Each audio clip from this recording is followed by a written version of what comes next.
Picture a rope. You are holding one end with both hands. On the other end is someone you love, or a boss you fear, or a situation you have spent months trying to change. You pull, they resist. You pull harder, and somewhere along the way, you stop noticing that the rope itself was the problem. There is a philosophy that has been quietly reshaping how millions of people relate to the world around them. It is not a productivity hack. It is not a self-help slogan. It is a fundamental repositioning of where your energy goes and what you are actually in control of. The idea is called the let them theory, and at its core, it asks one radical question. What if the most powerful thing you could do right now is simply stop trying to manage what was never yours to manage? Most of us were never taught that attempting to control others is a coping mechanism. It feels like love. It feels like leadership. It feels like responsibility. But underneath the compulsive advice-giving, the repeated explanations, the anxiety that spikes when someone does something differently than you would, there is almost always one thing: unmanaged fear. Psychologists call it over-functioning. It is the pattern of doing more than your share to prevent an outcome that frightens you. And the cruel irony is this: the more you over-function for someone, the less capable they believe themselves to be. You are not helping them. You are quietly signaling that you do not trust them. The first principle of this framework is brutally honest. If someone wanted to call you back, they would have called. If someone wanted to change, they would be changing. If someone wanted to show up for you, they would show up. The story you tell yourself about why they have not is not the truth. It is a way of keeping yourself in a loop that feels like hope, but functions like a cage. Mel Robbins writes in The Let Them Theory, "Focusing on what you cannot control makes you stressed. Focusing on what you can control makes you powerful." Consider how much of your mental bandwidth is quietly consumed by the desire to be understood. The email you rewrote 4 times to make sure it could not be misread.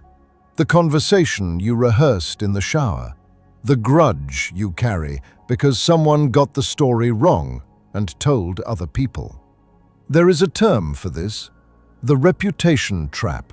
It is the exhausting, unwinnable effort to manage how every person perceives you. Here is what the framework offers instead. Your reputation is what people think of you. Your character is who you actually are. One of them you can control. One of them you cannot. When someone misunderstands your intentions, correcting them feels urgent. But often that urgency is ego, not necessity. Some people are not committed to understanding you. They have made up their mind. Chasing their approval is not a strategy. It is a tax. Let them misunderstand. Let them talk. Your silence is not weakness. It is the most efficient boundary you can draw. This one is perhaps the most uncomfortable, because it touches something primal in us, the instinct to protect the people we love from pain. You can see the mistake coming. You have lived through a version of it yourself, and every fiber of your being wants to intervene. But consider what happens when you do. You take the lesson out of the experience. You communicate, however gently, that you do not believe they can handle the consequences of their own choices. And over time, without meaning to, you train the people around you to be dependent on your rescue. The shift this framework asks for is not indifference. It is a very specific kind of love that is willing to witness discomfort in service of someone else's growth. Moving from fixer to observer is not a passive act. It requires more restraint than intervening. It requires you to sit with your own anxiety without making it their emergency. That is a profound discipline, and most of us have never practiced it. Rejection is one of the most disorienting experiences in human psychology, not because it proves something terrible about us, but because we almost always interpret it that way. The job that went to someone else, the person who stopped texting back, the invitation that never came. We turn these moments into verdicts.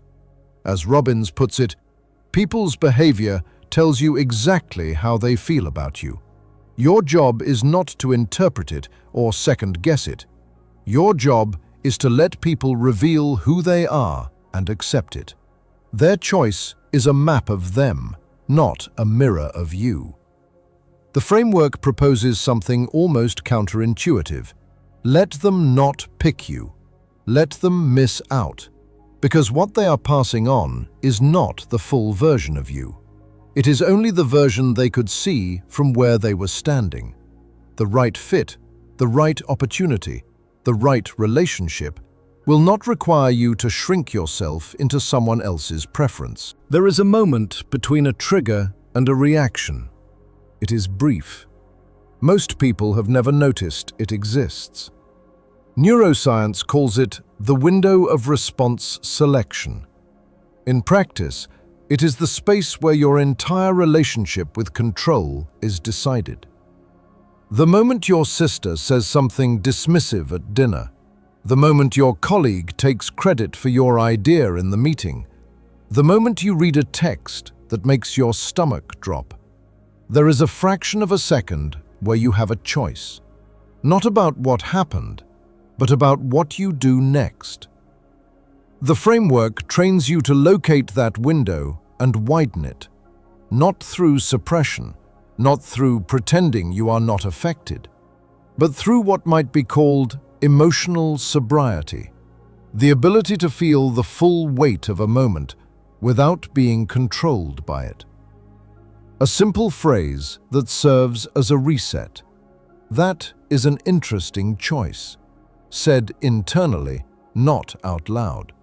It creates just enough distance between you and the reaction to let the reaction pass without becoming behavior. It sounds almost too simple, but simplicity is not the same as ease. There is a misconception at the center of this framework that needs to be addressed directly. Letting them does not mean letting them walk over you. It is not a philosophy of endurance. It is not a script for staying in situations that harm you. There is a critical distinction between a boundary and an ultimatum. An ultimatum is about trying to change someone else's behavior. If you do not stop doing this, I will leave. A boundary is about protecting your own environment. I am no longer willing to participate in this dynamic. One is an attempt at control. One is an act of self-governance. Detaching with love means you can care about someone and still refuse to organize your life around their dysfunction. You can wish them well and choose not to attend. You can love someone at a distance that keeps both of you intact. This is not coldness, it is clarity, and in many cases, it is the most loving thing available. When you stop trying to manage what you cannot manage, something unexpected happens. You get yourself back. Think about the cognitive real estate currently occupied by other people's choices. The colleague who irritates you, the family member who will not change, the friend group that did not include you, the ex who moved on faster than felt fair. All of that is running in the background, consuming processing power you cannot use for anything else. The let them theory is, at its most fundamental level, a reclamation project. When you drop the rope, you free up an enormous amount of energy. And the question becomes, what will you do with it? Robbins describes this shift directly. When you stop obsessing over what other people think, say, or do, you finally have the energy to focus on your own life. You stop reacting and start living. What have you postponed because you were too busy being resentful? What have you abandoned because you were too exhausted from trying to fix what was not yours to fix? This is not about becoming self-absorbed. It is about becoming self-directed. There is a meaningful difference. Return to the rope. It is still there. The other person is still holding their end, but you have made a decision. Not because you do not care, not because you have given up on them, but because you finally understand something that no one taught you. Your peace is not a reward for when everyone around you finally gets it together. Your peace is available right now, in this moment, regardless of what they decide. The let them theory is not a philosophy of apathy. It is a philosophy of alignment. It asks you to locate the boundary of your actual influence and stop pouring energy past it. It asks you to redirect the love and the effort you have been giving to outcomes you cannot control back to the one life you actually get to live. Mel Robbins writes, "Let them judge, let them react, let them doubt you, let them be wrong about you. Let me do what I want to do with my one wild and precious life." Your hands are no longer blistered, and the person across from you, still holding that rope, still doing what they do, no longer has the power to pull you off balance. Because you finally let them, and in doing so, you let yourself be free. The only question left is what you will do with all that freedom.